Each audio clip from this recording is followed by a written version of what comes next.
Everyone. Hello, everyone. Hello. Hello. How are you doing? Good. It's nice to see some new faces because I haven't seen you in a while, so it's kind of new to me again. What's your name again? And I can see some cool backgrounds. Pat, are you in Matt Lachey? I don't know, or maybe in the Caribbean. You're joining from Cancun. Yeah. Cool. Very nice. That's how you do Zoom meetings. Okay, have someone here with a phone. Nice sunset. Yeah, just in time. Hello, I am here. I don't know if you need me with video, but that's consuming a lot of my battery, so I think I'm gonna stay without video. It's okay. That works, Claudia. Don't worry. Okay. Thank you for being here. Thank you all guys for being here. And good evening, Juan. A few minutes to see that everyone's here. I can hear Chuck. Is that you, Chuck? Yep. Perfect. So you're on your phone too, right? Yes, I am. I can see you, but I just don't have a camera. Okay. Okay, that works. We're gonna wait a couple more minutes to see if more people join. Like 95% of the people said they were gonna attend the meeting. We just had 2 or 3 people that were not gonna be able to join us. So, and I'm recording this meeting on Zoom and also doing a screen recording from the computer just in case as a backup, in case recording doesn't work. So the people that cannot attend, and I will send the link to everyone actually, so everybody can have it just to review that we're checking, and if you have any doubts, you can just see it again and have fun. Maybe next time with popcorn. Yeah. You gonna send popcorn in the mail? I was going to, but you know, with the heat and everything, I don't know if that was gonna be fine. You were not maybe gonna get a good product, so I decided not to, Albert. Just send Cracker Jacks then.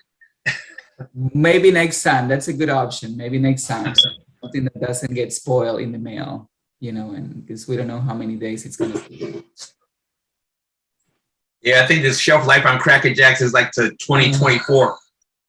Oh, okay. Or something in a can, maybe some canned chickpeas or something like that. You know, something that lasts 3 or 4 years. That would be better. Yeah, good for emergency. I want wings. Okay, I'm taking notes. I have a special menu for everyone, so that's good. Let's see, we have Sharon also on her phone. I think it's Rosie over here as well.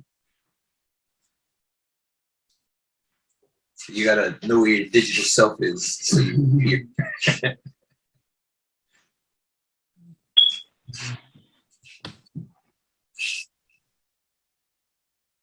Let's see. I'm waiting for Tony also to join the meeting.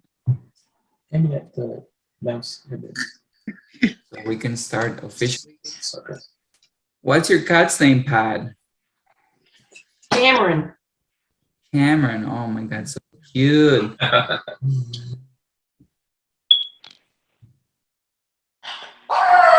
my gosh. Okay. Oh, we know who's in charge now. This is the cat. Okay, let's say your cat, Pat. Nice cat. We have to do something with them.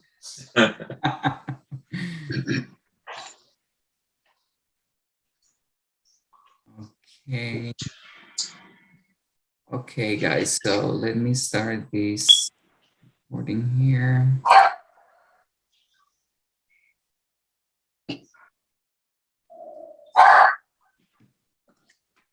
Okay. Well, we're gonna start the meeting, and then as people are joining us, we're gonna keep going. I think Michael's phone, it's Mike. I saw him. Let me see. Anyway, so thank you everyone for being here in this meeting. We have some really important information that we want to share with everyone. Also, we want to welcome a couple of people to our team. One of them is Mike Kavanaugh, and Mike just joined us last month, and I'm gonna let Mike introduce himself and tell us a little bit about him, what he has been doing with the elections office. And the floor is yours, Mike. Okay, thanks, Juan. My name is Mike Kavanaugh, and I've been with the election since 2013, serving as a trainer and now working with the Patriots, which I enjoy, and looking forward to getting together with everybody live at some point. What happened? Look forward to seeing you in the flesh. Good having you, Mike. Thank you, Tim. Congrats, Mike. Thank you. Thank you, guys. Another person that some of you may know is Maria O'Brien. She works in the poll worker department with the trainers. She was an assistant. So she has been working with the poll worker department. Maria is not here today. She had a commitment. And actually, Maria just had her interview last week. So she hasn't had her first event officially, but she's now part of the Patriots. So you might see Maria at one of your events in the near future. So please welcome Maria when you see her and you work with her. And anyway, this recording is going to be sent to her. So you guys will be able to work with her pretty soon. We might have another person in the near future because of two reasons. One is that, well, let's start with the good news. Sana, and I know most of you have worked with Sana. Sana is now full-time staff at the main office. So she's no longer going to work as a Patriot because now she's working full-time in the main office. So she joined the main office, I think it was last week. And that is the good news. Now, the bad news is that Iris Mitchell, she's no longer working with us as a Patriot.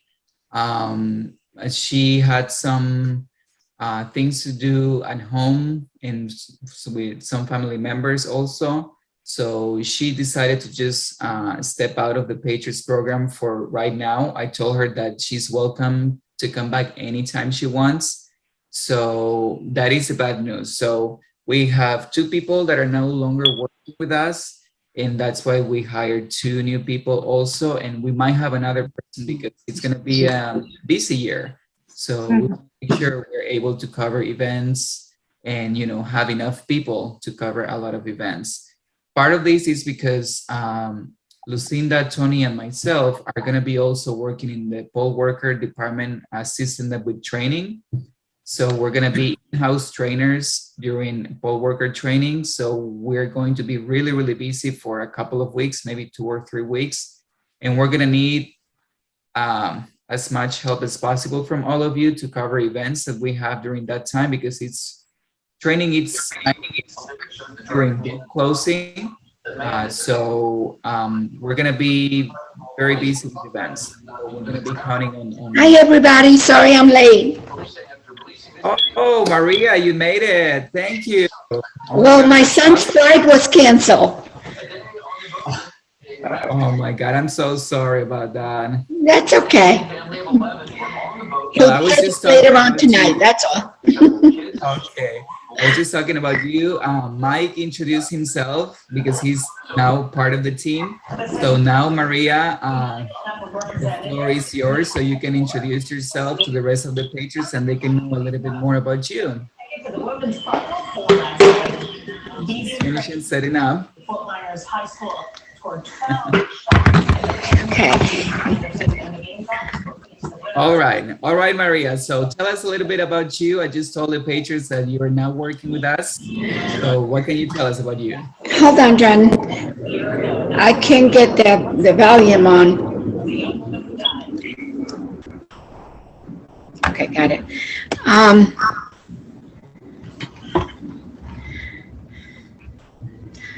Okay, let's see if it's okay. Can you hear me?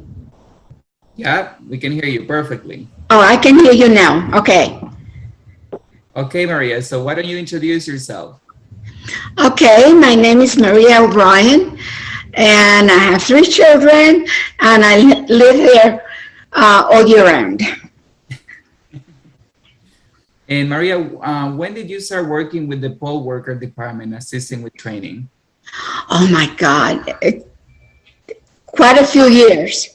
When I Okay. first moved down here, that was 26 years ago. Wow. So I started out just as a poll worker, that was it. I did that for years. Wow, that's awesome. Okay, so we have most, I think, of the Patriots here in this meeting today. So we're glad to have you in our team, and we'll see some new faces that will be more familiar with you because we will be working together in the next event. So welcome aboard.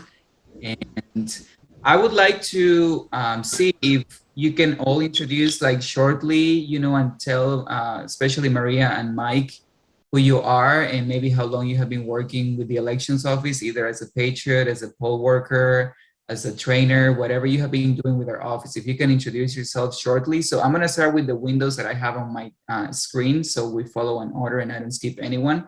So I have Albert and Melvia first on my screen. So again, my name is Melvie. I'm familiar with all of you that I see on the screen here, except for one, Malaya. Mayella? Okay. She's the only person that I don't know, but I've been with the Yes, I elected. know you, but my first name is Claudia, so that's my middle name. I've been with the Patriots and with the re-elections for, I would say, about 5 years, 5, 6 years. It's been a great time. It's been an interesting time. And I'm looking forward to all the new changes and the new ways of doing things. And there's no one that I can honestly and truly say that I haven't had a good time working with. Thank you, guys. And it's good to see you. Thank you, Mel. Oh, and by the way, yeah, I did it all. Trainer, patriot, poll worker, assistant clerk. It's been great. Thank you. It's fun, learning new things. How about you, Mr. Easy? Yeah, so Easy has, we've been doing this here for, I think it was since 2016, I got a shirt. And this is my new way of marketing myself with Zoom meetings. And, you know, it's been a really kind of a little prestigious working for Lee County and working for the Patriots. Sometimes it comes in odd ways. I'm out there, somebody knows I did it or I'm doing it, I'm wearing the shirt, and it's prestigious. And I enjoy working with everyone here and working with the Patriots. It's a nice feeling. Now I have Lucinda Jeffrey. That's a familiar face on my screen.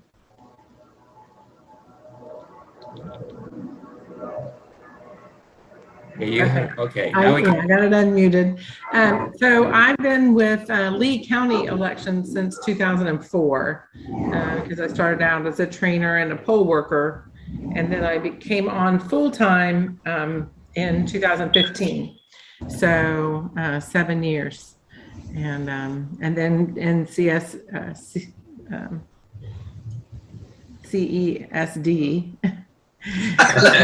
Okay. For a year now, I guess, right? A little over a Yeah. year. Okay, so I'll mute myself again. Yeah, and Lucinda is in charge of the community events. You have noticed, you know, receiving, for example, events for the ceremonies, weekend events, anything that has to do with the community. She's in charge of the whole community portion on the CSD department. Mike already introduced himself and I have him on my screen now. How about Barb and Ken? Hi, I'm Barb. I've been a poll worker since 2010, and I've been a patriot since 2013. I've met a lot of people, and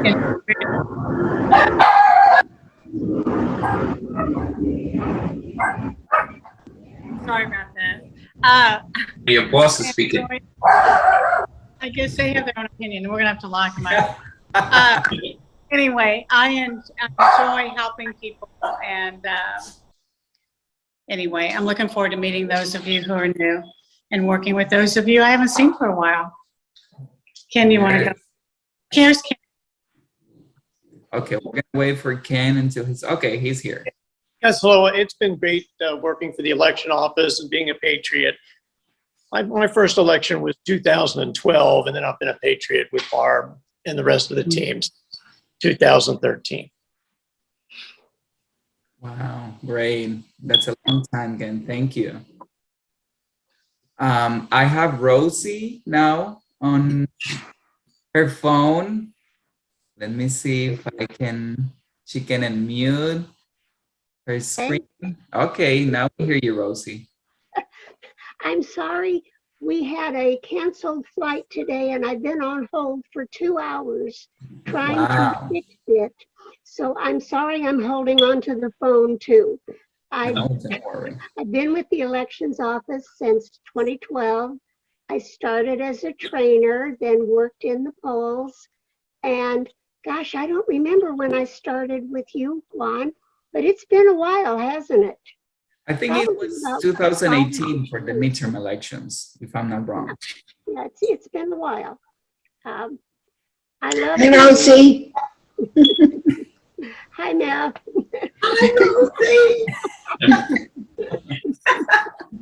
I'm going to have to get up and walk away if they ever take me off of hold on this. Don't worry, Rosie. This day and age. Thank you, Rosie. Now I have Tim and Cheryl. Hi, my name is Tim. I started as a poll worker in 2012, a year after I retired, down here. And from poll worker, went to early voting, and then as a trainer with Lucinda. Enjoyed it. Yep. And then went to the Patriots program. I've done it all then. Yep. Yeah. Thank you, Tim. And I'm Cheryl Podley, and I started probably my first election as a poll worker in 2016. I retired in 15, and then I did early voting also, and then I started as a Patriot. I'm going to guess maybe 4 years ago or so. I'm not really sure when I started. Yeah, 4 years ago, 2018. Okay, so anyway, so I enjoy working with everybody too, so that's fun. Thank you, Cheryl. I have Pat now. Hi, I'm Patsy Berry, and I've worked as a Patriot, I think, starting in 2018. Not positive, but something like that. And I've enjoyed it. I've learned a lot about elections and all the laws, and I'm really interested to hear all the latest news on the elections and how it's all going to work. So Great. Thank you, Pat. Chuck, are you there?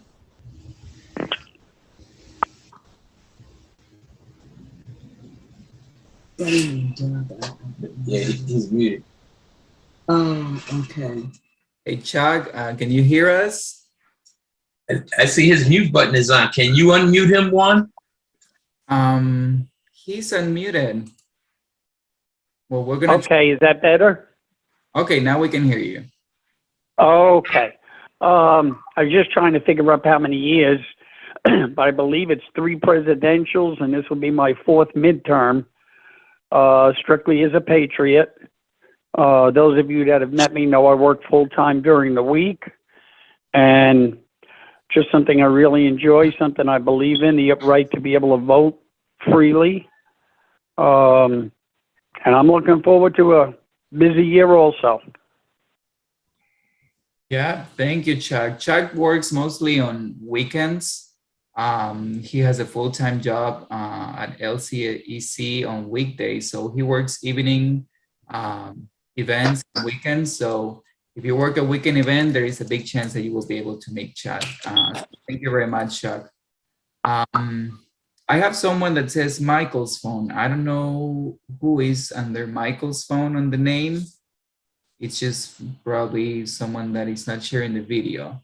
But we'll find out at the end, I guess, who hasn't introduced themselves. Then I have Tony, that looks like a familiar face also. Everyone knows me. I know everyone there. And I started as a trainer along with Rosie in 2012. In 2015, I was asked to join full time. I did that for a brief time, and then I decided to move to North Florida.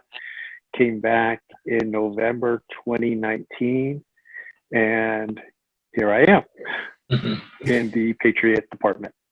So it's nice to see everyone, especially off duty. Yeah, that's right. Thank you, Tony. Now I have Judy and George Mulway. Oh, okay.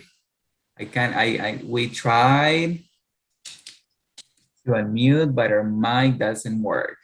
Okay. No problem. If it works later, let us know. 2018. Okay, they're giving us clues. We're playing a game here. I think they started in 2018. Anything else? Any other clue? Anyway, they started also, there was a big number of Patriots that started working with us for the midterm elections in 2018. I would say around half of the people that we have here today. We only had 9 or 10 Patriots when I started working in 2016. So now we have doubled that number. We have 23 right now. So that's great. Now I have Dennis on the screen. Hello, everybody. I hope you're hearing me. Ken got me involved in this in 2012 and worked at as an assistant clerk and finally a clerk. And it's been a lot of fun and doing the Patriot stuff. We haven't done much Patriot stuff for the last year, but just starting to build up now.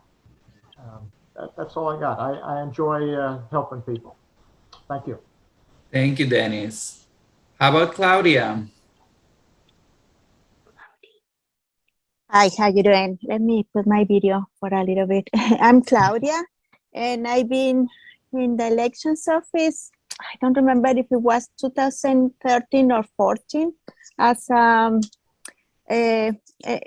poll worker, and then I joined the Patriot.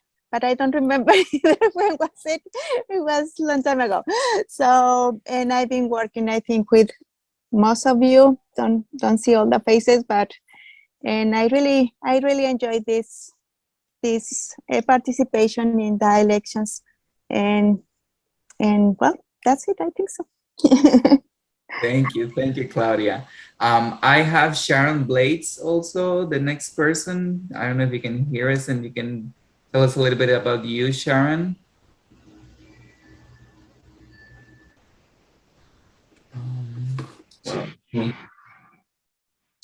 Okay, there she is. Okay, I think she has some problems also to unmute her screen, but there she is. That's Sharon Blades. Sharon is pretty busy. She has a part-time job that it looks like a full-time job almost. 2 part-time jobs, so basically a full-time job working with assisted living facilities. So Sharon lives in Bonita Springs. She helps us with all the events in the Bonita Springs area and some events in Fort Myers too. And she has been with us since 2018, if I'm not wrong, more or less. Okay, so I did the job, Sharon. To see you again. I have someone else with a phone number, but I don't know who that person might be. So if there is anyone that I haven't mentioned, this is your time to let us know who you are. It's a 239-223-8084.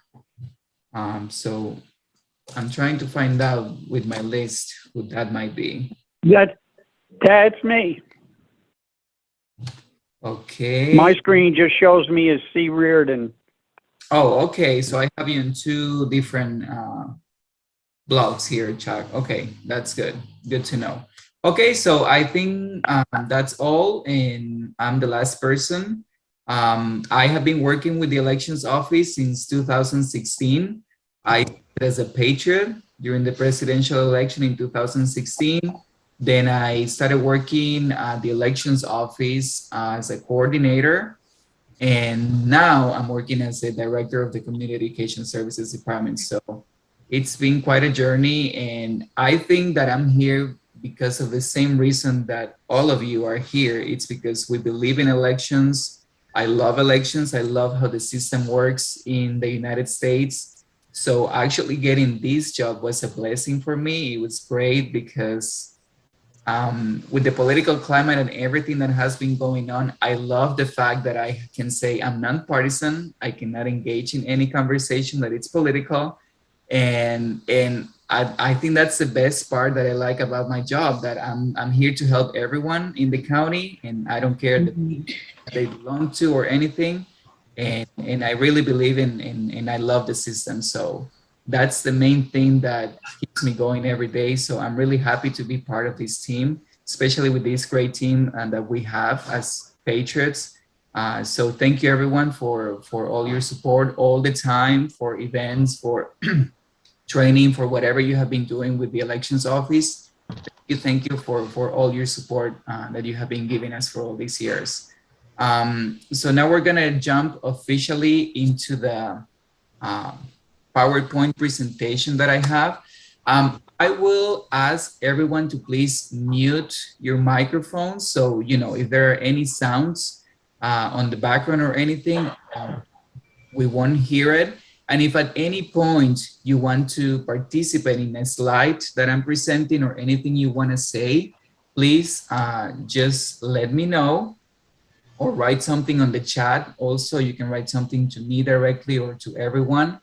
And you can join and just add anything that you want to say in any of the slides. So just unmute yourself and let us know if you have any information. So I think that will be the best way to do this part, by muting our microphones and just unmuting when we have to say something, just to avoid any background noises. So I'm going to share my screen now with the presentation. Okay. So let's see. Okay. So welcome to the official part-time election worker Patriots training. We're going to be talking about things that we do every time at every event that we have in the community, just to clarify any procedures that we have and to make sure that we are all in the same page. If you have any doubts about anything that I'm going to mention on these slides, please let me know so we can clarify. And the main purpose of this presentation and this training is that we are all in the same page, okay? And we know all the procedures the same way, and we don't have doubts when we're out in events like, is it like this, is it like that, or I heard this, or I heard that. So to avoid any kind of situations like that, we want to share all this information with all of you so we're all on the same page. Now, the Community Education Services Department, and with your help with the part-time election worker Patriots, our main goal is to educate voters of Lee County about the privilege of voting. We have different events in the community, so our job as a team is to assist voters with completing new Florida voter registration applications or updating people's records on our system with their name, their address, party affiliation, or requesting a vote by mail, providing support for voter education presentations in the community, school district, community groups, nonprofit, government agencies, private companies. Also, we used to do tours of the elections before COVID. We haven't resumed that yet. Providing also support during high school presentations or university student government elections, SGA elections. Also, we're going to have probably candidate hobnobs this year because of the elections that we have, or straw polls, and other community events that every time it's something new that we're adding to the services that we provide. So that's our main job, providing all of these services in the community. And here is the organizational chart how our department works. We have Mr. Doyle, the supervisor of elections at the top. Then Chief Deputy Lee Carr is my direct boss, so I report to Lee Carr. And then we have the community education coordinators, Lucinda Jeffrey and Tony Ryan. And then we have the part-time election worker Patriots. So that's how we basically roll everything in our department. That's how we continue the flow or the chain of command, like some people call it, in our department. Job description about part-time election worker Patriots. You work directly under the supervision of the coordinators and myself, the director of the Community Education Services Department. Tony, Lucinda, and myself, basically, we share all the information. We have a way to communicate in a special group that we have with any kind of news that you give us, like time off, vacation time that you're going to take, or anything that's going on with you. And we have a way to communicate. So we're all communicating all the time about how everyone is doing in our team. And basically, the job of Patriots or part-time election workers is that you are the liaison between voters and the supervisor of elections office. Basically, you are representatives of the elections office, the supervisor of elections office. We try to provide you with all the latest information regarding elections because basically you are out in the field providing people not with just services of registration, but also with information about the latest that is going on in the elections world. So basically that's the job that Patriots have. It's not just registration, but also providing information to people out in the community in all the events that we cover. Wages and work hours.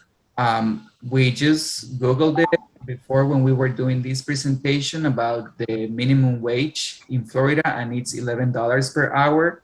And this year in January, we had a raise that, and now it's $13 per hour for all Patriots. And there must be you must complete a training of 90 days. But of course, if we see that you like the job when you start working with us and you're doing everything just as, you have been trained, then of course that period could be like shorter. We don't need 90 days for that. So it's just a matter of both parties agreeing on, you like the job, we like your job, and then you're in. Basically, it doesn't take that much. About the wages and the work hours and the compensation for the hours. The equipment pickup and drop off, if you are scheduled to work an event with someone that does not have material, and we will ask you if you can work that event and pick up the material from the election center, you get compensated with 2 hours for picking up that equipment from the election center. And then after the event or the next day, whenever it's convenient for you, when you return that material to the election center, you are compensated with another 2 hours. So basically that's what happens when you are requested to pick up and drop off equipment at the election center. Now for event cancellations, we have a special policy. We try to schedule everyone at least 2 weeks in advance. Sometimes when we have last minute requests, we might call you the day before, 3-4 days before for an event that we just got. But we try to do it at least 2 weeks in advance to give you time to check your schedule, to have time for you to reply if you can make it or not. And if anything happens between those 2 weeks, then we can schedule someone else to work. Now, if an event gets canceled for whatever reason, and you are notified in less than 48 hours before that event has been canceled, then you get compensated with 2 hours. But if let's say it's 4 days before the event that we got the notification that the event was canceled, then there is no compensation in that case. So it will depend on how, soon we get notified from the organizer that an event has been canceled. And we do this mainly because, when you accept an event, you're putting some time in your calendar, you're taking time off from your calendar of the things that you usually do to work with us. So we want to honor those hours that you were scheduled. And, especially if it's not your fault that the event was canceled, then we want to honor at least with 2 hours that you got some time off from your calendar to work with us. And that's a reason for the cancellation policy. The paperwork drop off. Patriots that drop off forms after an event at the election center are compensated with an extra hour. Now, if you work an event where you didn't have any paperwork, you didn't get any forms, just let us know. You know, the person that scheduled you for that event or anyone that is available. Call us, whatever it's easier for you. And you can say just, I didn't get any applications at this event. So there is no reason for you to go to the election center to just drop off the cover sheet for the event or the event sheet, because basically you didn't get any paperwork. So why are you going to do all that trip to go to the election center? Just let us know, and at the office we're going to print the event sheet, and you let us know how many contacts you had maybe for the event, and then we're going to take care of it. But you don't need to drop off the event sheet with the contact numbers that you got at that specific event. So just let us know if that's the case. Events scheduling. I have told Lucinda and Tony from the beginning that we try to make it comfortable for everyone to be scheduled in the area where they live. Now, that's really hard to schedule people that live in Cape Coral only for Cape Coral events, or people that live in Fort Myers only for Fort Myers events, because of the availability that you give us, because maybe the Patriot that we're going to schedule has material at their house, and it's going to vary. That situation is going to vary. So we always try to do the best. And if the case is that we schedule someone that lives, sorry, let's say in Cape Coral, but they have to work an event in Bonita Springs or something like that, we will try to work it out with you for, you know, an extra compensation that will cover, especially now with the prices of gas, for you to do all that trip to go far from where you live. We always try to do our best to schedule you as close as possible. Now, one event that we have very often is a naturalization ceremony, and that's in Fort Myers. But you know, that's what we're having more time right now. So that's why we schedule people that live in Cape Coral, in Fort Myers, in North Fort Myers, and we're scheduled everyone so everybody has a chance to participate. In this same point I'm mentioning, I want you all to know, and I think that's something that you have always mentioned when I interviewed most of you to work with us, was that you don't need to give us a reason to not be able to attend one of the events that we invite you to work. You can just tell us, I cannot attend, I cannot make it, or anything. You don't need to give us any reason. Don't ever think that because you're not working 2, 3, 4, 5 events in a row, or we're not gonna call you for more events or anything like that. So we totally understand. And if you can make it, that's great. If you cannot make it, we're gonna respect that too, and there's no problem. So you never need to give us a reason, but if you want to, that's fine too. But I just want all of you to know that and make sure everybody knows that. Then we have the midterm elections this year. The primary on August 23rd. And the book closing for this election is Monday, July 25th. And the vote by mail request deadline for this election, it's going to be Saturday, August 13th. So these are the dates for the August 23rd primary election. Now for the general election in November, the book closing is October 11. The date of the election is November 8, and the vote by mail request deadline is Saturday, October 29. So we're going to talk about the deadlines in a little bit. Let's see on the next screen right here. Applications goal.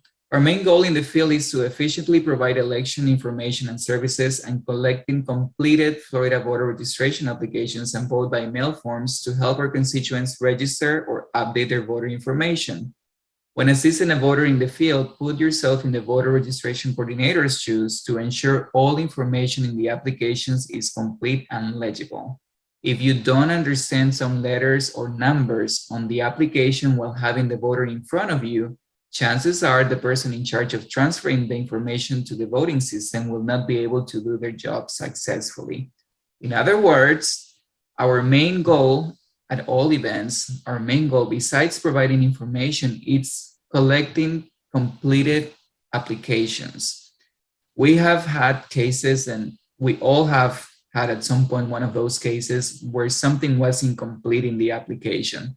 So we're going to share some tips with you. So, you know, if you want to apply any of the tips that we're going to tell you, might work for you to make it less likely to bring an incomplete application to the office, that would be great. But our main job in put yourself in the voter's shoes also, like if I stop at the table to fill out an application, either to update or register for the first time, I'm confident that, you know, I'm going to fill out the application, you're going to do your job to bring it to the election center, we're going to process it, and the voter is going to get the voter card, and they're registered to vote, or they updated their information and they are election ready for the upcoming election. That's in the voter's mind. So that's why it's important, and we want to make emphasis on completing the Florida voter registration application successfully. Now, these are some tips that I have gotten from many people that work in the team, and everybody has a different way to double check or triple check that all the information in the application is complete.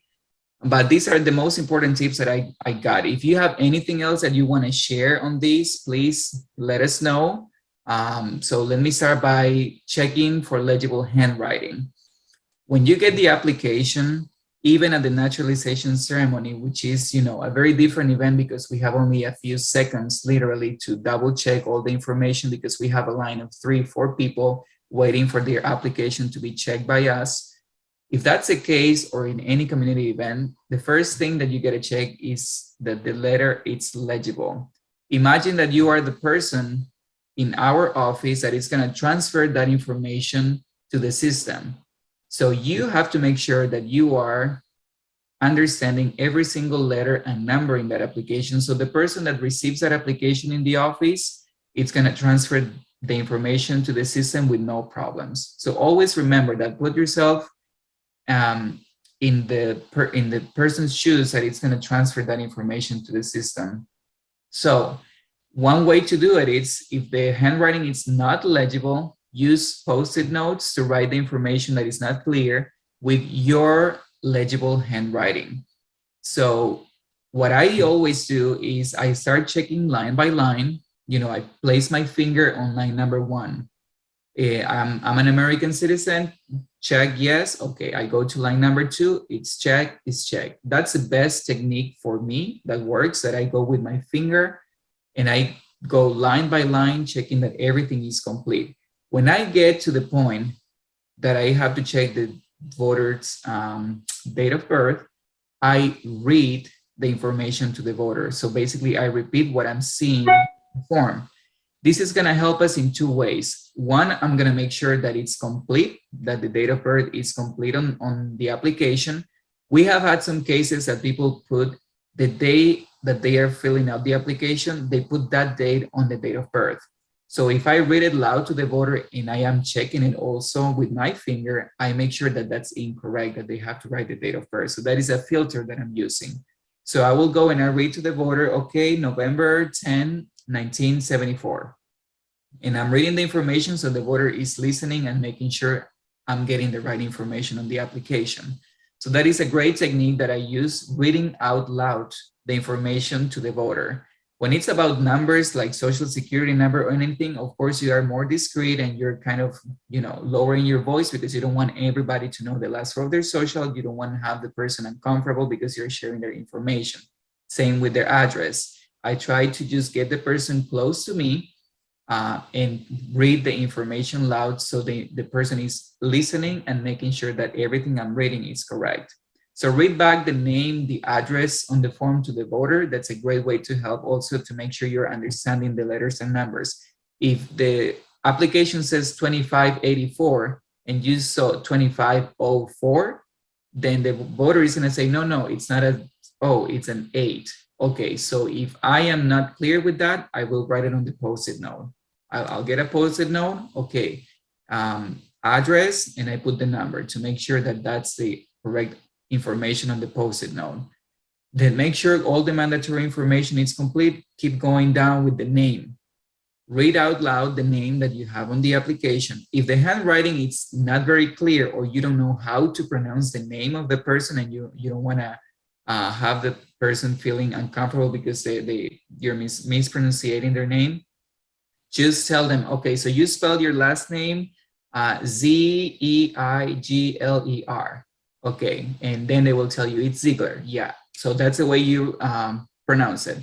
And that's perfect. Now, the letters of your last name are these. And make sure you are pronouncing and spelling the last name of the person to make sure you're understanding all the letters. Then you continue with the name, and if it has a middle initial, okay, but you're repeating the information to the voter to make sure that you have the right information. The same with the gender, country of birth, race or ethnicity are not mandatory. That's why rows number 1 through 7, and I'm gonna go back.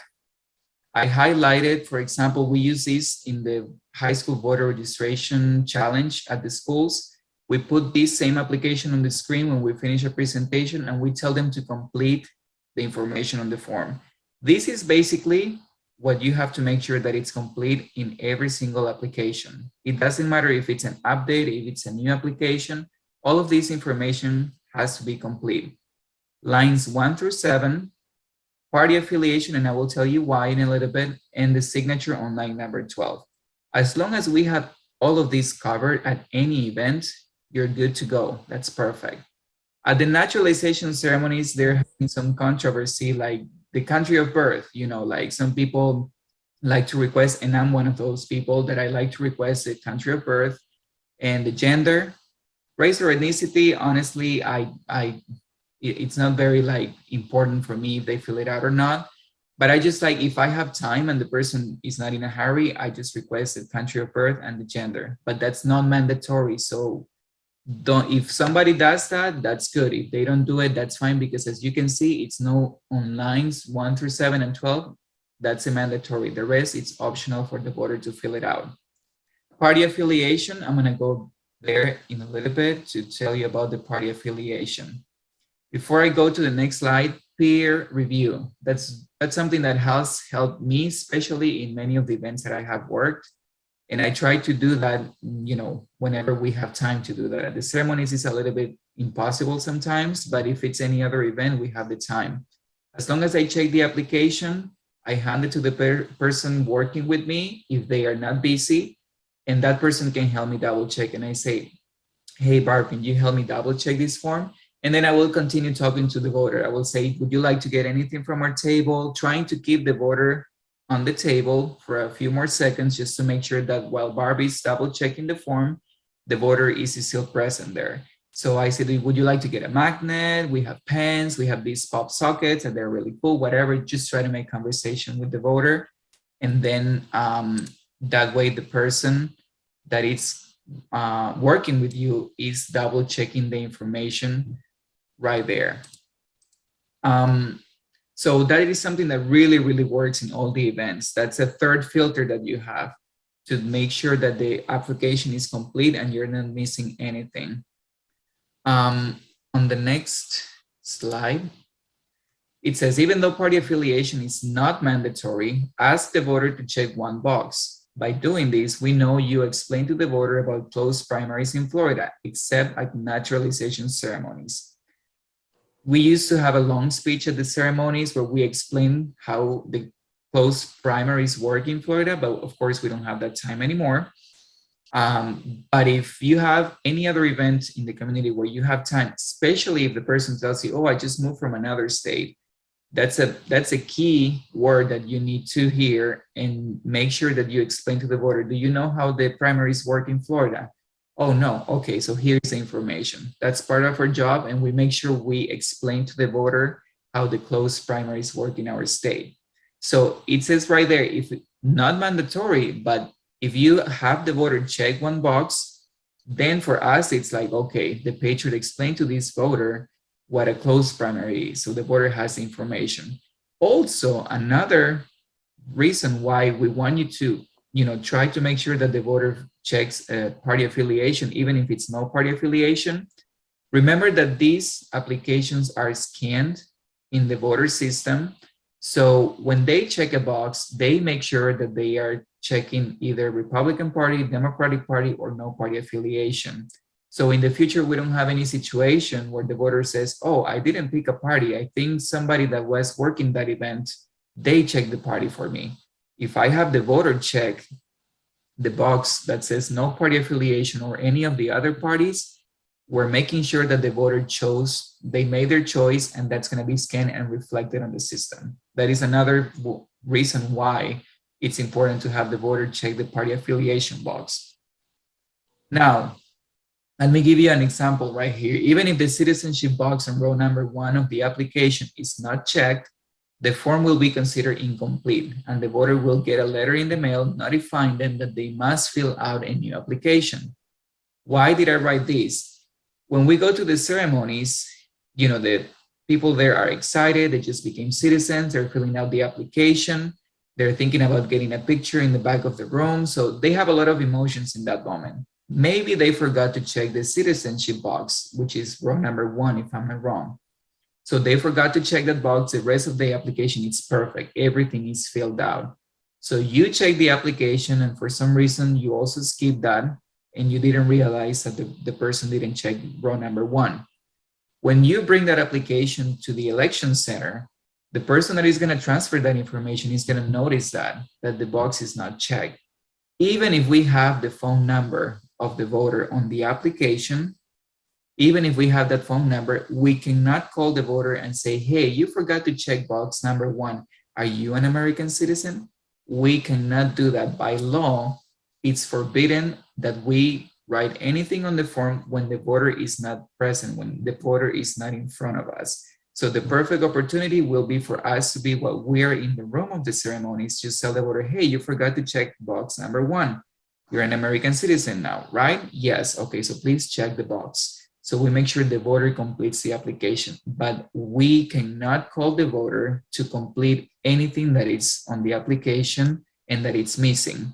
So even though we know they just became citizens, but they forgot to check that box, we are not going to call them to verify if they are citizens or not. Automatically, that form is going to be incomplete. It's going to be put in the system as incomplete, and the voter will receive a letter in the mail saying that they didn't complete the application and they have to do it again.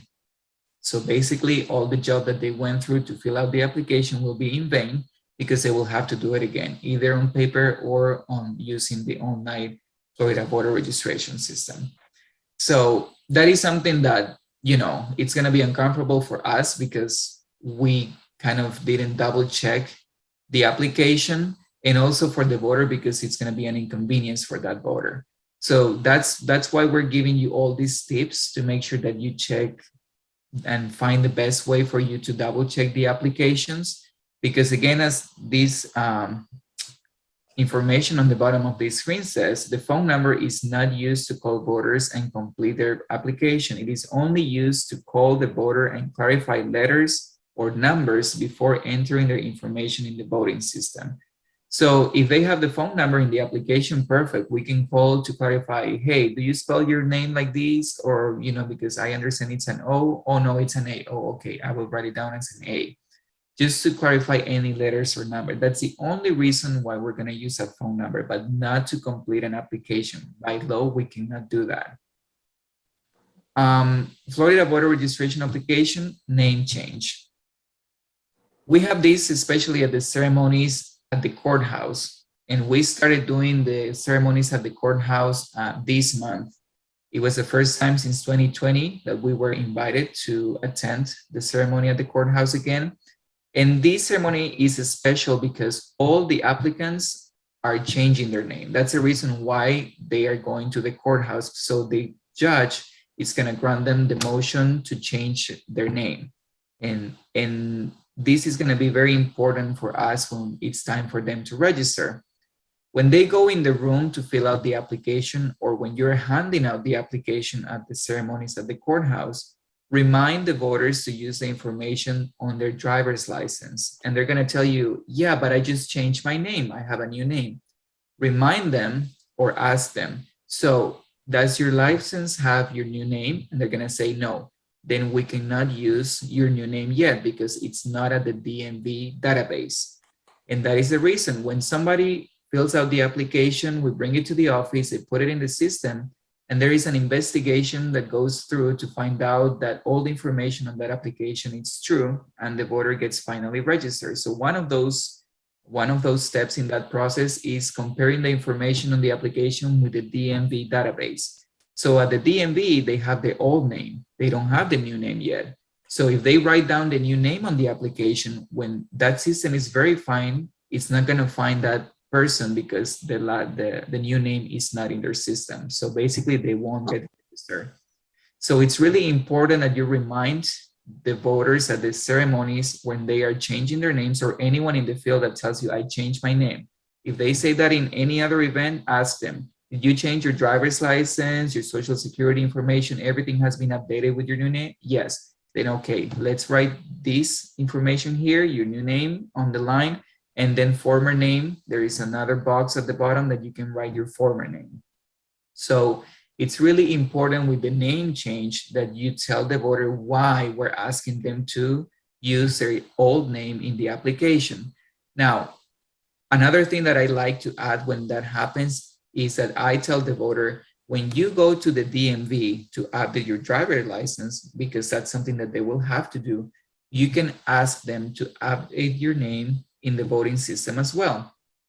And who knows, they might do that tomorrow, they might do that next week, they might do that in a month. We don't know when the voter is going to do it. And by the time they do it, maybe they will forget. So they don't worry about it. You can tell them, if you happen to forget to change your name at the DMV, when you update your name, you can always do it at the polls. If somebody forgot to do it at the DMV, but they go to the actual polling location for early voting or election day, we will see in the system that we still have the old name and they are with a new driver's license with another name. So we're gonna have a form to update their new name right there at the polls. They will update their name and we will continue the process and they will be able to vote in person.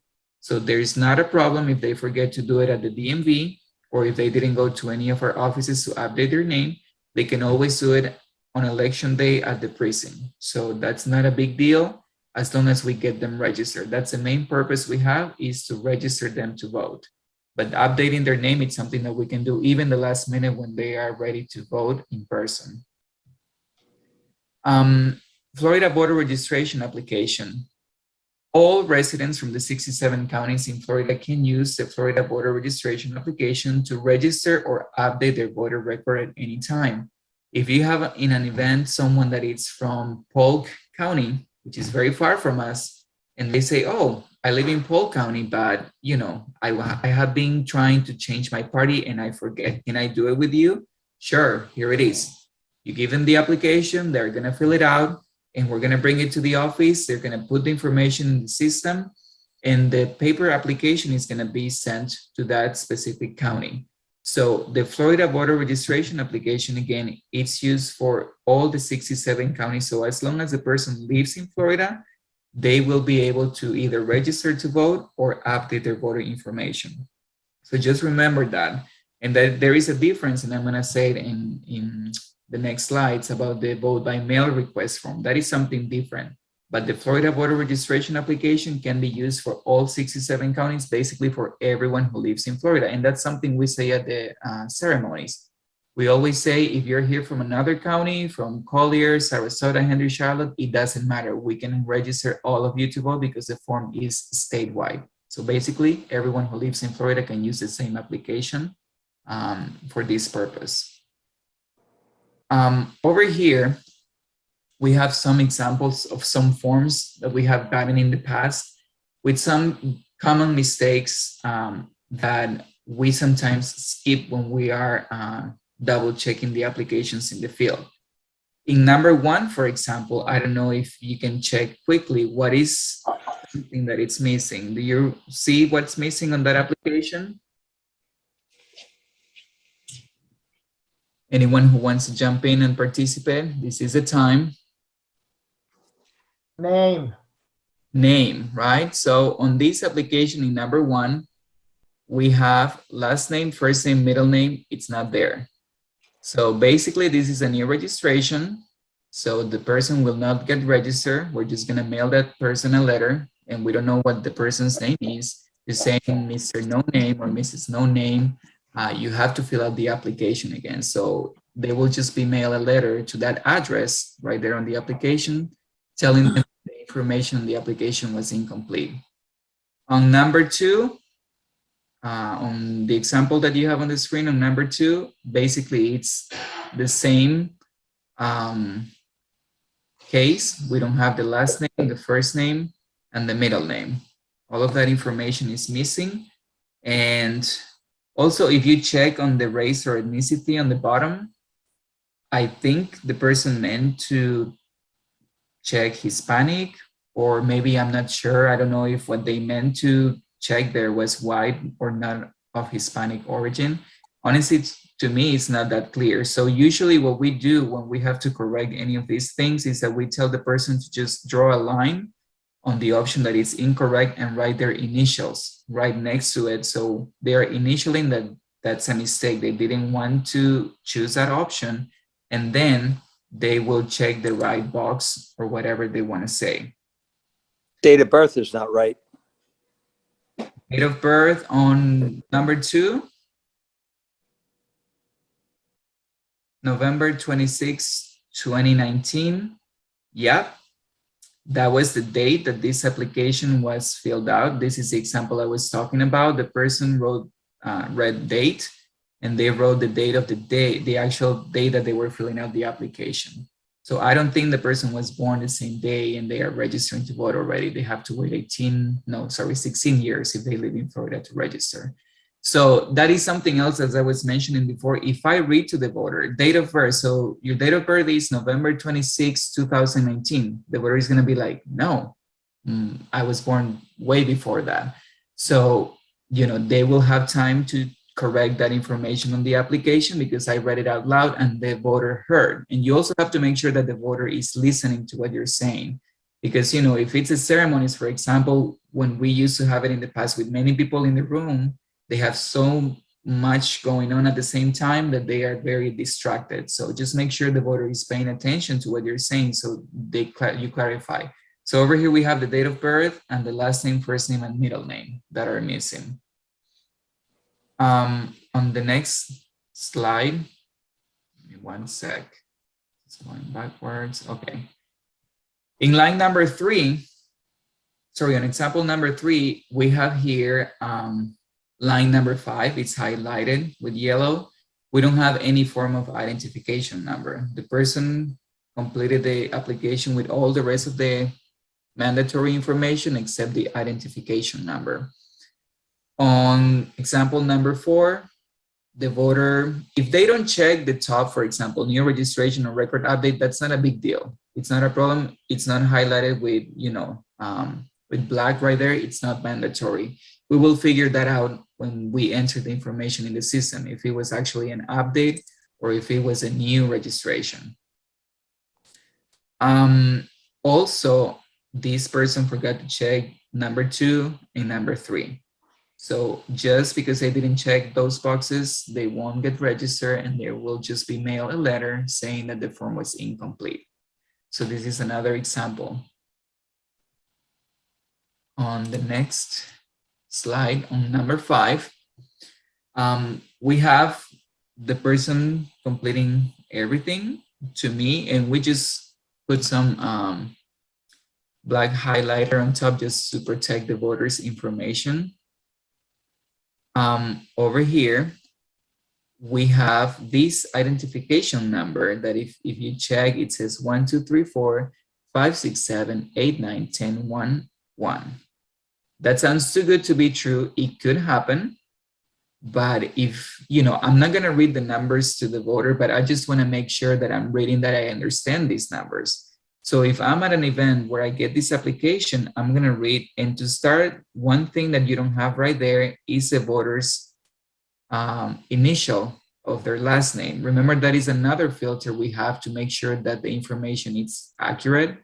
The last name, if the last name was Jeffrey, there will have to be a J right on line number 5 at the beginning, J. it's the first letter of the last name of the person, and then all the numbers. That is a filter that you have to make sure, oh, maybe the information here it's not correct. The voter got confused. They're putting another number. Another filter that is really good, for example, at the ceremonies for me, it's with Haitian citizens.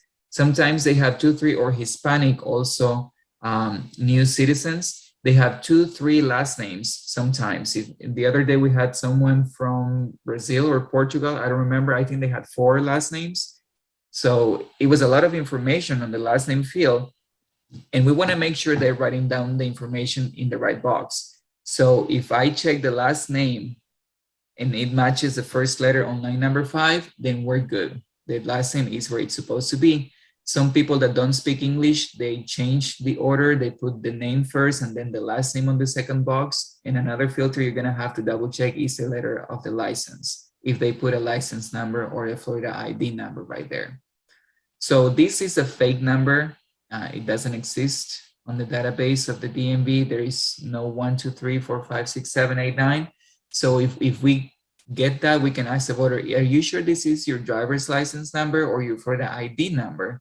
Can you double check? And they will check, and maybe they were confused and they were writing another number, or they were thinking on something else when they were filling out the application.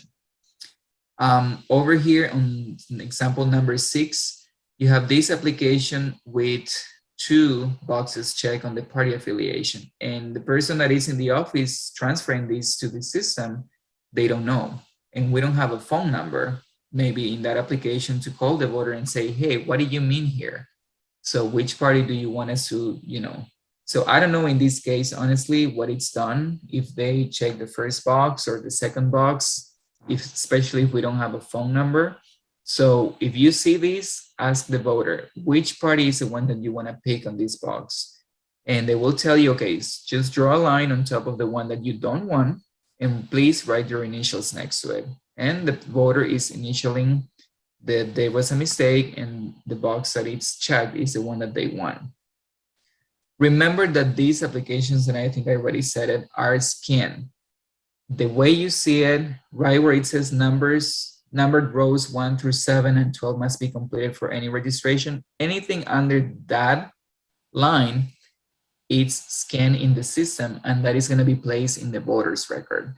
So same information that you see here, same information will be on the voter's record. So if they see this and at some point they go to vote for the primaries, and the party that they have to vote in the primaries is not the one they wanted, they're going to call our office at the early voting site or on election day at the precinct, and we're going to have to check the voter's record, look for the application that was scanned, and make sure the voter, okay, sir, ma'am, you chose this when you fill out your application. So that's why we scan all of this information in the system.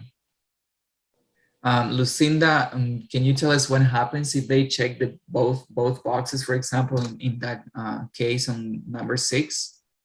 So the most important thing is it does not disqualify the registration, but they would be put under unknown. And so, which would end up being nonpartisan if it got to election day, but at least it doesn't stop them from being registered. So. Thank you. So just make sure that, while you're double checking all the information, everything is correct. Let me see the next one. Okay, I have an example that I just made up here because I didn't have an application. So number 7, you have an application that has some scratches. Some information might not be clear. So when I'm reading out the information to the voter, it's like, did you mean October or August for your date of birth? And the voter is gonna let me know, okay. Then I have the last name. In the first name, I have a scratch. I don't have any initials there, so it might be confusing for the person, especially the party affiliation. If you see there is a scratch, initials, there is another box. I think it's no party affiliation. So if I'm not sure with any of this information, the first name, the date of birth, and the party affiliation, which is not very clear to me that I'm in front of the voter, I'm just gonna grab a Post-it note, and Example number 8, if you see, I placed the Post-it note right there and I just wrote date of birth with my own handwriting, and that's what the voter meant. First name, Maria. Middle name, Emilia. Party, no party. And I wrote phone number right there, the phone number, and it says private. Something that I want to point out here is that when the voter writes down the telephone number on this application, it becomes public record. So if the voter wrote down the phone number, or if they ask you, oh, do I have to put my phone number? Just remind them that it's going to become public record. If you have a lot of scratches and things that are unclear on the application and they don't want to provide their phone number, ask them to give it to you, and you can write it down, on the Post-it note, and you can put private if you want next to it. And we have talked to the people that process this information in the system, and that's a way for them to know that it's just to clarify any information if they need to, that phone number that I put on the Post-it note, but it's not to put it on the voter's record. So their phone is not going to be on their record. It's not going to be public information.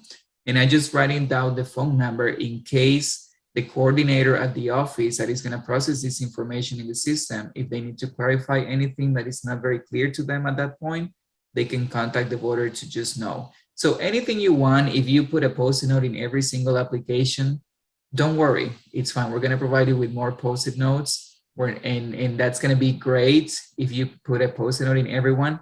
We just want to make sure that you put yourself in that person's position of understanding every single letter and number, so they don't have to call the voter, or we don't have to call you if you remember that voter, which is going to be, kind of impossible that you remember every single voter and what they meant on their application. So you use the Post-it notes, and you can place actually that Post-it note on the bottom section on top of the letters, because sometimes when they are starting to process these applications, they cut basically the top part of this application and they throw away that portion and they start working with the bottom information because that's what it's going to be scanned. So just in case, what I would like, to do, and what I do actually is just to put the Post-it note on top of the information on the bottom of the application, just to make sure it's there and we know it's from that specific application. So that is all the information regarding the voter registration application. The phone number I just mentioned, just remember it becomes public record if they put it on the form. So if they don't want to provide it, just put it on a Post-it note. Is there anything that anybody wants to say about this for the voter registration application? Any system that maybe works for you? I know that some people, for example, they start checking from the bottom. They check the application, the date, the signature, and they start going up. Okay, party affiliation, they checked it. Now I go to 7, the address, last name, whatever is better for you, whatever works best for you to make sure all the information is in the form, use it. If you see that somebody maybe it's not doing it, it's just like making sure that, okay, everything is complete. I said 2 seconds, next person. If you're not even checking the handwriting of the person, and if you don't understand, that's going to be a problem for the person transferring this information. So take your time, even at the naturalization ceremonies. I know it's kind of difficult sometimes because you have 3, 4 people waiting in line. It's better to use 2 minutes of their time and tell them to just wait if they are too excited and they want to get the picture. Tell them, just give me 1 minute and I will make sure all your information here on your form is complete. I want to make sure you get registered. And start reading the information quick to make sure you understand, especially if the handwriting is legible. Some handwriting is beautiful, so you don't even have to spend so much time on it. You just have to make sure that the lines 1 through 7 and 12 are complete. So just take your time in all the events to make sure that all of this information is complete. Whatever system you use and it's better for you, that's awesome. Now we're gonna move to the vote by mail request form. This is the latest. Hey, Juan? Yes. Juan, just one thing back on that last registration that sometimes becomes a problem, especially in Lehigh and Cape Coral, where people have the address at 7831 Northwest 15. They may put 15th. What is it? Street, Avenue, Circle. And some come in that way, and it's hard for the person that's doing the, putting the applications in to figure out which street, avenue, or what it is, really. That's a great point, Mike. If I see, for example, just 7831 Northwest 15, I just know in my mind there has to be something after that. So I politely ask the voter, ma'am or sir, after 15 here on your address, is there anything else? Boulevard, street, lane? And they say, oh yeah, that's right, it's Boulevard. Okay, can you please write it down? So if you notice that there's something missing, just ask the voter again. And that's a great point, Mike. Just tell the voter, you don't need to tell them, show me your ID. I want to make sure this is the right address. Just point it out to the voter to make sure that's the correct information. And we're not experts, with the information about addresses. So we try to do our best and we trust the voter that they're writing down the information. But again, some people, are not used to writing down their address. They don't do paperwork maybe, or they get nervous when they are filling out paperwork. So that's why they might skip something. So the address is a good point. Just make sure to read the address to the voter. And remember not to do it very loud because we don't want to, tell everyone where that person lives. Just so the voter listens to what you're saying and they say, oh, sorry, I forgot to put street at the end, or I forgot to put boulevard. And they will recognize that there is something missing on their address when they listen to you repeating the information. So yeah, that's really complicated with people that live in Lehigh and Cape Coral. You're right, Mike. Thank you for that point. Now to the vote by mail form. Okay, I'm gonna try to be brief with this. It's a lot of information. Anyone in Lee County that is a registered voter from Lee County can request a vote by mail. I should have highlighted Lee County right there. And voters don't need an excuse to request one. They can just request one in an application or by phone. They can call us a request as long as they are registered to vote. Any written vote by mail request must be signed by the voter. Remember the previous application we had, it had two portions, one on the top for the voter to request a ballot by mail and one on the bottom to request a ballot by mail for a family member. We don't have that anymore. If somebody's gonna request a vote by mail in paper, it's only for the voter himself or herself, the person that is requesting it, not for anyone else in the paper. The deadline to request a vote by mail ballot is a Saturday, 10 days before election day, no later than 5 p.m. And if the voter is requesting a vote by mail ballot to a mailing address different than their Lee County residence address or an address that is not in their file, the request must be made in writing with the voter's signature and not over the phone. This is very common, for example, for snowbirds. They are registered to vote here in Florida. They live here. By the time of the primary, they are not going to be here. So they request the ballot to be mailed to their house in Minnesota. So the person on the phone, or if you are helping the voter on the field to fill out a paper application, right? And they tell you, oh, I want to request it for my address in Minnesota because I won't be here. Okay, that's perfect. If you're with the paper, that's the way to do it. They have to do it on paper.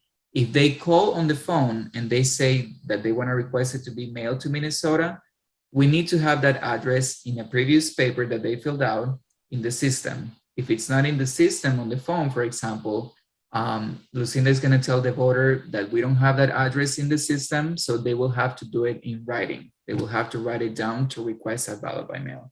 So if the voter is requesting the ballot by mail to their address where they live here in Lee County, that's awesome. They just need to call. That's all they have to do. But if they want to request it for somewhere else that is not Lee County, especially if it's not Florida, they have to put their request in writing. Another important point here is that the voter must provide a physical address to request a vote by mail ballot. So in the line where they write down the address on the application, it has to be a physical address and not a PO box. I have this case a few days ago at the ceremony. Somebody was requesting one and they put PO box on both the residence address and in the mailing address. So I told the person, you have to provide us with a physical address. And the person was like, oh, okay, my house address. Yeah, that's what you have to write down in this line, and then the PO box in the mailing address. So make sure that when you're reading the information, one has to be the residence address and the PO box goes in the mailing address. Because ballots are not held or forwarded by the post office, the voter must provide an address that the ballot will reach them directly. I'm going to use the same example of this voter from Minnesota. They requested it to be mailed to Minnesota. The person was not there. The ballot didn't get delivered. The ballot was returned to our office. When that ballot was returned to our office undeliverable, we are gonna basically take off any request for future vote by mail ballots to be mailed to that voter because we were returned that ballot. So basically the voter will have to request it again. And some people don't know this. So if that is the case, and I had someone when I was in the front today that did this. One gentleman went to request a vote by mail ballot to be mailed to another state, and he wasn't sure when he was going to come back to Florida. So he said, what happens if the ballot gets mailed there and I'm not there? I'm in the process of coming down to Florida. Well, he was told that if the ballot gets undeliverable and it's returned to us, he can just call us, and over the phone, we're going to mail the ballot to his address here in Lee County. And for future requests, he has to either do it in paper or call our office to request it again. So basically, he's taken off from the vote by mail system to be mailed ballots for the next election, maybe the general, because that ballot was undeliverable. But don't get complicated with that. Just tell the voter, just call our office if you're not sure. But if you're at an event, hey, fill it out again. It won't hurt. Just fill the application again if you're not sure if you did it or not in the past, and they can do it again. Vote by mail request forms for when are the vote by mail ballots mailed to people? People that are under the Overseas Uniform Service member and overseas civilian voters, which you may have heard in the past, UOCAVA voters. It's usually mailed 45 days before an election. This information is from the Department of State website, and these are the dates. Now, each county has different dates. They're not going to do it probably in 45 days exactly, but this is the general information. Now, for domestic voters, supervisors of elections send the ballots during a 7-day window, which is between 40 and 33 days before an election. We don't want to tell the voters exactly, for example, at the ceremonies. When I ask them, would you be interested in voting by mail? I see that you live here in Lee County. And they are hesitant, like they say, I don't know. They don't know how vote by mail works. So I tell them, well, if you request your ballot by mail, it will be mailed to you usually 4 to 5 weeks before election day. So you will have plenty of time to check your ballot, make your decision, and just mail it back or drop it off at any of our offices. When they hear that they are going to get the ballot, especially it's going to be the first time they're voting, some people say, okay, I want to do that because I want to have time to see the ballot and get familiar with the ballot. Perfect. And you can also tell them, if you decide to vote in person, last minute, you don't want to vote by mail, you can either bring that envelope with all the information you receive in your vote by mail package to the polls, and you will be able to vote in person. Or even if you forget it at home, you don't have it with you, and you just go to the polls, that's fine. You will be able to vote in person as well. So you can make your decision. You want to vote by mail or you want to vote in person at the last minute, you change your mind, no problem. As long as we don't receive that ballot in the office, the person hasn't voted. So that person is going to be okay to vote in person. So I would say just use 4 to 5 weeks before election day to just not mention any specific dates because it varies. I verified in previous years for midterms and general elections, and sometimes we from Lee County Supervisor elections, we mail the ballots 33 days before. In one election, it was 45 days before the actual election day that the ballots were mailed. So it varies. It's not a specific amount of days. So just to have for the voter to have an idea, tell them that 4 to 5 weeks before election day, the ballots will be mailed to all the homes in Lee County or wherever they request them. And that's a good way also to sometimes convince someone if they are unsure if they want to vote by mail or what's the difference with voting in person. It's a very good point to just bring it up to the voter. Now, if somebody wants to request a vote by mail ballot for someone else, an immediate family member, and by immediate family member we mean spouse, parent, child, grandparent, grandchild, or sibling of the designee or designee's spouse, they can do it by phone, or they can do it in person at any of our branches, or they can do it on our website. Now, that person requesting the ballot for an immediate family member, that person will be asked for the following information: the voter's name, the address, date of birth, and a Florida ID number that we have in the system, or the last four of their social. So we can verify that they are providing true information from that voter that they are requesting the ballot to go to, and then we can put their request on the system. So if somebody, before at an event, we could do it. If somebody wanted to request a vote by mail ballot for their spouse, we had the application in paper that, you know, they were able to do that. Now in paper, they cannot do it. In paper, only the voter can request the ballot by mail for themselves. If they want to do it for someone else, remember to tell the voters to call our office or to go to any of our branch offices to request a ballot by mail for that person. But that is something that changed with the last version of the vote by mail request form.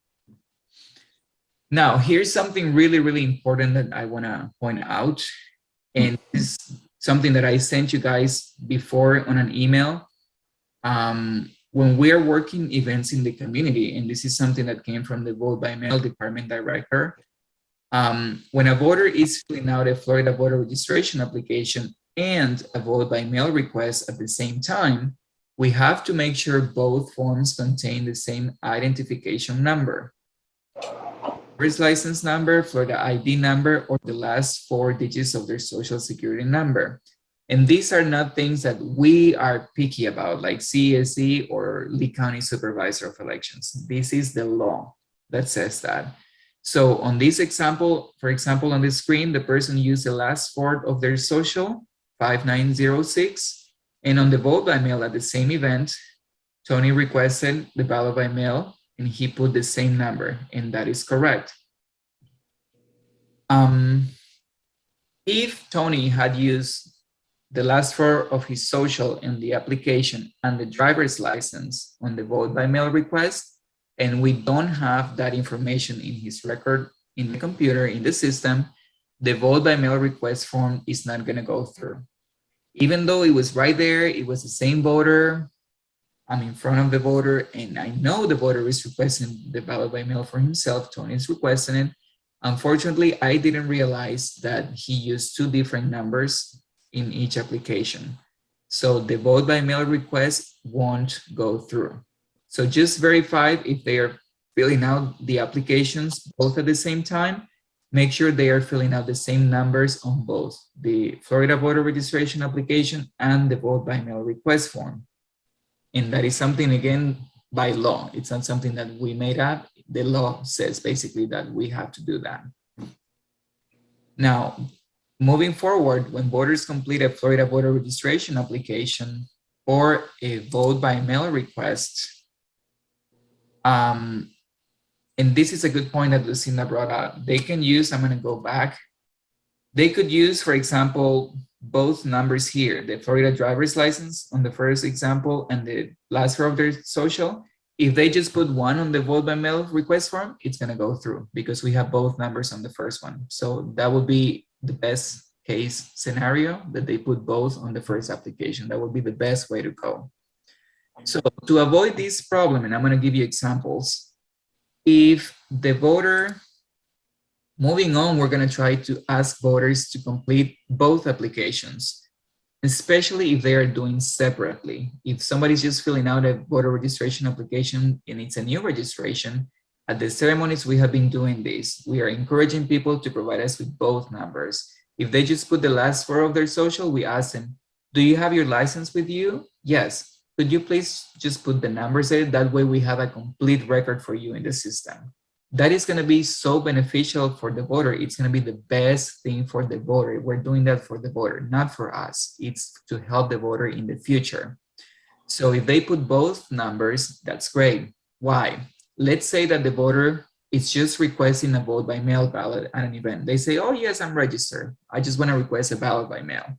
Okay, here is the application, just fill it out. And the voter writes down only the last 4 of their social. When we bring that application to the office, we don't know what's on the voter's record.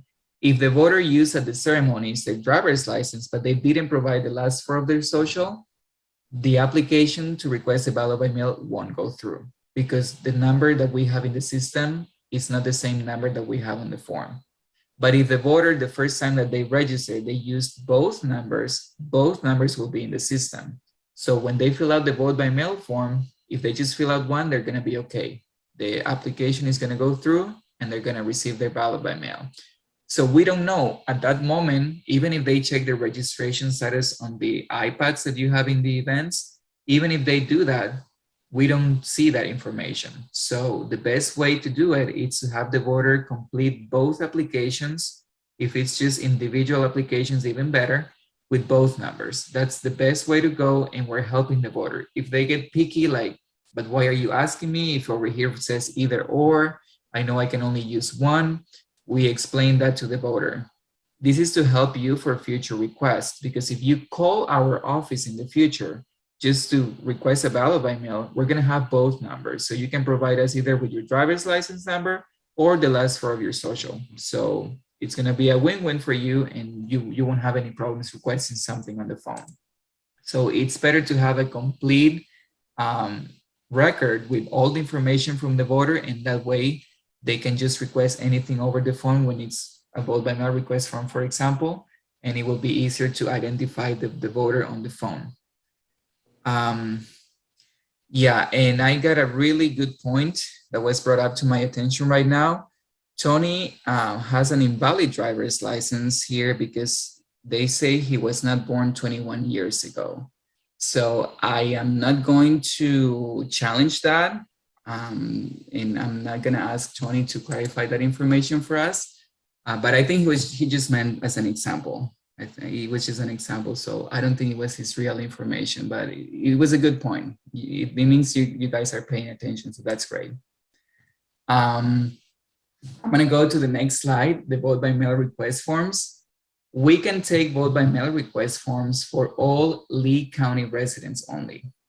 Okay, this is a difference with the Florida voter registration application, and that's why I made it separately. The registration application is for all Florida residents. The vote by mail form that we have, it's only for Lee County residents. So be very careful with this, especially at the naturalization ceremonies. We're helping people from other counties. So if they hear we offered a vote by mail form to someone that lives in Lee County, they might say, hey, I want to request a vote by mail too. I live in Collier County. We have the card for Collier County. Just tell them to call Collier County and do it over the phone, because we can only take applications for Lee County residents to vote by mail. But the registration is going to go through because it's for all Florida. Keep that in mind for all your events, because when voters sign that application, they think they're going to receive a ballot by mail. So they're going to be waiting for that ballot by mail, but it will never get to their house because we were not able to put the application in the system. So just remember, Florida voter registration application for everyone in Florida, vote by mail request form, it's only for Lee County residents. So we don't give the voter the wrong idea that they will receive a vote by mail. Another slide to clarify this a little bit is things you can do over the phone with our office and things that you can do only in the Florida voter registration application. Over the phone, you can request an address change, a new voter card, or a vote by mail for the same voter or for an immediate family member. And this is where the numbers of identification play a very important role. If all voters, and that would be an ideal world, have both numbers, the license and the last four of their social in their system, they can just call on the phone and they will know for sure one of those numbers to request a vote. And it will be easier for them. But if somebody calls and they say, I want to request a ballot by mail, and we only have the driver's license number, we're going to ask the voter on the phone, what's your driver's license number? And that voter is going to say, well, it's a long number. I don't know it. And I don't have my license with me. We're going to tell them, unfortunately, I cannot put their request on the system because that's the only number I have in the system to verify that's your identity, that's you. So to verify that the voter is the actual person requesting this vote by mail for themselves. So that's why we're going to try to request on all the applications both numbers. ID number and also the last row of the social, and that will be helpful for the voter in the future for any requests over the phone. Voters must complete a Florida voter registration application for ID number update. If they only wrote one number on their registration application, but they want to add the last row of their social, they have to complete it with a Florida voter registration application. I have heard in the past, some people saying, but in the vote by mail form, the person wrote both numbers. Can you guys just put it on the system, and update the voter, the record for the voter? No, we can't. The information in the vote by mail form is just to request a vote by mail. It's not to update any information, except the address that we had the little box that said, if they have moved within the county. But any ID, change of address, of signature, party affiliation, or anything else, we can only do it on the Florida voter registration application. And it's right there, name change, party affiliation change, and signature update. Those 4 things can only be done on a paper Florida voter registration application. And on the left, you have the things that people can do over the phone if they want to request them. So this is information that it's really useful for us and to know and tell the voters in the field. Hang in there with me. We're almost done with this. It's a few more slides. Primary election language. If you did not have the information clear on how primaries work in Florida, this is the day that you're going to find out how primary elections work in Florida. So this is very, very important information to make sure we're telling voters the right information. If I hear someone saying, if you are not registered with a political party, you cannot vote in the primaries. And I have heard that in the past from voters, from people that work with us, from people that move from out of state. They think sometimes that's how it works, and that is wrong. Okay, in a primary election in Florida, voters not registered with a major political party may or may not have any candidates to vote for, and may only be able to vote for nonpartisan candidates or issues that may appear on their ballot. What is the explanation for this? The benefit of being affiliated with a political party in a closed primary state like Florida is that you have more contests to vote for, since only voters registered with a given party can vote in that party's primary. Voters affiliated with a political party will vote for partisan and non-partisan contests, so they have more options. They will have all the contests for the party that they were affiliated with, plus the non-partisan contest. But if somebody decided to be just non-partisan, they will only receive non-partisan contests on their ballot for the primary election. So they may have 1 or 2 choices. Let me give you an example. In the presidential primary election and the PPP in 2020, for the PPP, there was a contest for the president. And also, if I'm not wrong, in some places like Bonita, they had a referendum. If somebody registered with either the Democratic Party or the Republican Party, they got the candidates for the party that they chose, plus the referendum, because they are partisan and they can also vote for the non-partisan contests. If somebody in Bonita was non-partisan for that PPP, and they were only able to vote in the referendum, they were not going to see the candidates for any of the parties because they didn't choose a party for the primary election. So basically, voters can vote, all voters can vote in a primary election as long as there are contests that are pertinent to their party, either partisan or non-partisan. So don't ever say that the voter, if they are not registered with a political party, they won't be able to vote in a primary, because that's not true. They will be able to vote for non-partisan contests only in the primary election. And in the general election in November, everybody's going to get the same ballot. Everybody basically decided on the winners that will represent each party to go to the general election ballot in November. So that's the difference between the primary election and the general election in November. If voters want to change their party, they have 29 days, the same amount of days as when they have to register to vote for the first time in Florida. So 29 days is for both change of party and also to register to vote. Protected information and address. We had this question recently on the field, which has to do with the withheld information for the address of some voters. And this is very delicate because not everyone can do this. According to the law, only a few people that are under some categories can request their addresses to be protected and not public. Because remember that all the information that people fill out on the Florida voter registration application becomes public record. So they have to be under one of the categories to have their information protected, sorry, and they have to fill out an application for that to see if it applies actually to them. And the application is on our website. If you go to voter resources, it says protected address, something like that. And when you enter that section, you will find a new application because it also changed. People that have been working with us for a few years, they know that before we used to have the withheld address protection form, and now we don't have it because they have to print it from the website and they have to notarize it. So if anybody in the field tells you, I want to have my address protected, we are not going to tell them you can or you cannot, what's your situation, because we're not the right people to say, you know, yes, you can do it or no, you can't.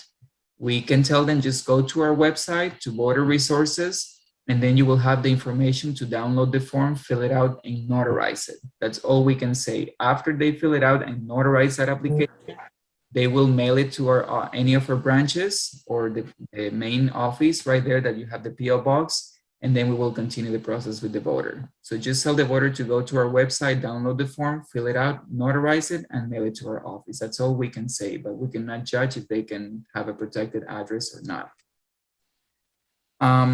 Mindfulness in the workplace, remaining nonpartisan. I think I make sure when we interview new people to work in our team as Patriots, to make sure I explain this very, very clear.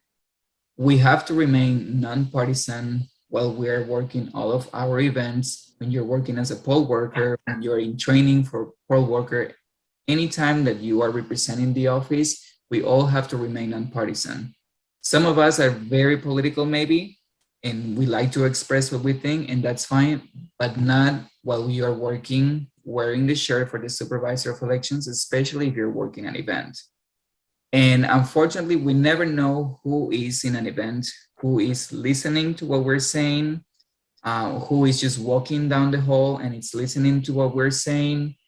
We could get in trouble just because somebody heard us talking about politics at an event. And it has happened in the past because I have witnessed it, that they call our office, and that's why you have that beautiful name on your shirts, your name tag, and they even call us and say the name of who is working that event and what they are saying. So to avoid any situation like that, let's just remain nonpartisan. If you want to talk about politics, say, hey, did you bring your shirt? It's in your car to change your shirt? Good. Let's go change our shirts after the event. Let's go have a coffee and let's talk about it. That's perfect. That's a good example of like something you can do. But while we are working any events for the office, please, let's just remain partisan. And I always say, I should not even know, you know, what party you are affiliated with, or if you support any party, if you're political specifically with any party. That's something I shouldn't know because it's never going to be brought up while we're working. So honestly, I don't know about most of you if you choose a political party or not. And that should be the case with everyone. If you want to have coffee or something after and just, you know, talk about it, that's perfect. But while we're working, we cannot do that. And finally, just a few more things that I didn't know in which category to put this information. Be mindful with the goodies you give away at events. For example, the poll worker bags, the new poll worker bags we got with the QR code so people can apply it to become poll workers. And by the way, we're looking for poll workers. So if you can advertise that at events, that would be great. I even saw it in the news this morning. So you can just give away those bags if somebody's interested in becoming a poll worker. Those are very nice bags. They were not very cheap for the department. So we're trying to just use it when it's necessary for people that are interested and they're gonna use that QR code to apply it online. Same thing with the pens and with everything that we have. it's not like candy. Well, when we give you candy, that's something you can do. Just give away candy and, get rid of all the candy. But with all the rest of the goodies, just ask people, would you like to get a pen? Would you like to get a magnet? Don't feel like you have to get rid of all the material you have in that bag at that event. That's not the case. Also, please, please, please reply to the emails. If we do not receive a reply for an event, an invitation to an event, after 5 days after we send that invitation, we will have to schedule another Patriot. Email is the best way to communicate with you guys, because it's always, if you reply to an event, we have it there on the email. If for some reason I schedule someone to work with me at an event in 2 weeks from today, and next week I don't remember, oh my God, did this person say yes or no? I don't know. And I forgot. We have a system with Tony and Lucinda to work on how to make sure that somebody said yes or somebody said no, and I have to look for someone else to work an event. We have a system for that. But maybe we were busy at the time that you replied and we didn't check that with our system. So the best way for me to do double check that is I go to the email I sent to that person and I see the reply from the person. Yes, I can work that event, or no, I can't. Oh, I have to check with someone else. So that's why I always say email is the best way to communicate, because we have record of whatever we talked about, and we can just go back to the emails and search for that specific information. That's the best way. So if we send you an email also with information about updates, because there are many updates coming up with redistricting, which is not on this presentation because it's not final. I'm gonna just mention that in a while, but it's not final yet. Just reply to the emails. If we write down, reply just to me, reply to that person, so we get a reply from you and we can just double check if we need to search for that specific information.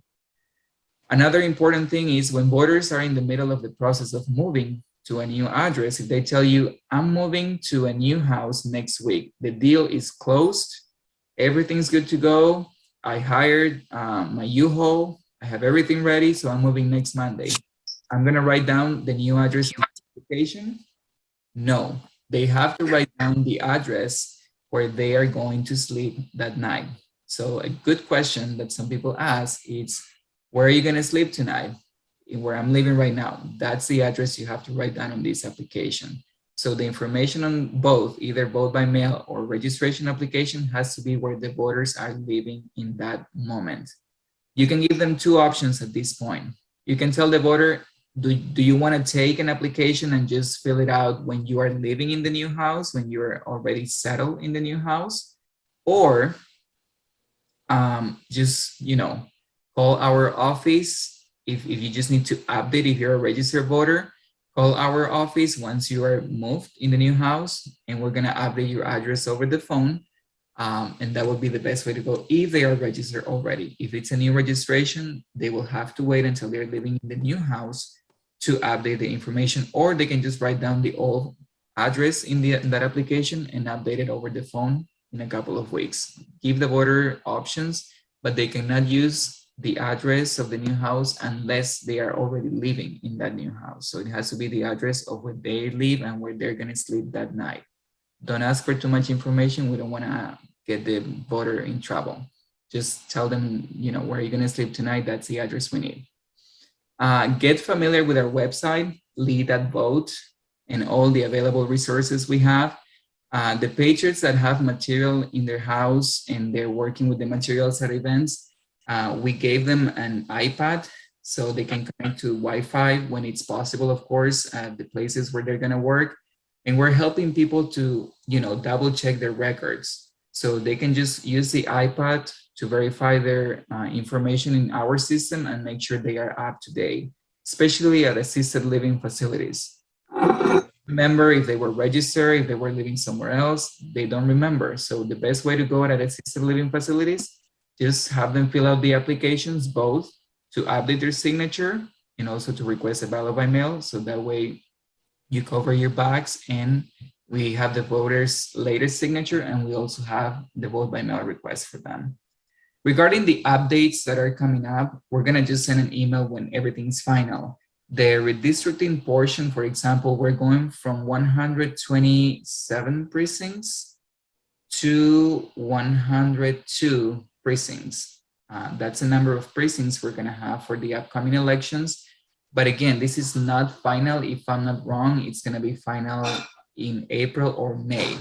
So once it's final and approved, then we're gonna mail the voter information cards to everyone in Lee County. Everyone will receive a new voter card just to make sure if they are voting in the right place where they used to vote all their lives while they were living here, or if their precinct number location changed. So we're gonna notify all voters in the county with a new voter card when the redistricting portion is final. So that is something that it's coming up, and once it's final and approved, we're gonna send you an email with that information. So you have that information for the voters. We have an official election notice that just came out yesterday or the day before yesterday that I'm gonna make sure that we get copies of that so you can have it at events. And basically it has all the information about the upcoming elections. It has the early voting sites. We have now 12 early voting sites. We used to have 10 a couple of years ago. In 2020, we had 11, and we are adding one more. It's the Lakes Regional Library, which is close from our office. That's a new early voting site that we have. So we have now 12 early voting sites. So that OEN, or official election notice, has the address for each early voting site, the times and the dates that we're gonna do early voting for each the primary election. And it has all the information on how people can update their address to make sure they check their information in the system. It's super, super complete. So we're gonna make sure that you guys have it at your events so you can just give it to voters and they will have all the information right there. It's gonna be the best handout we're gonna have for people in the field. So that's the main information that it's coming up. If there's anything else that changed, Senate Bill 90 also, when the final changes are made, we're gonna notify you so you have the latest information for our voters out there. I don't know if at this point anyone has any questions regarding this information or anything else that maybe we didn't cover on this presentation.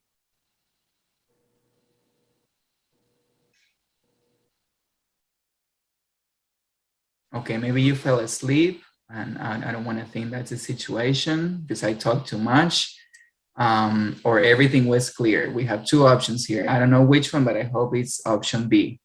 Clear. Everything was clear. It was very clear. All clear. That's good to You hear. did a great job. Understood. We are now safe to roam the country. You're right, Mel. You are very right with that.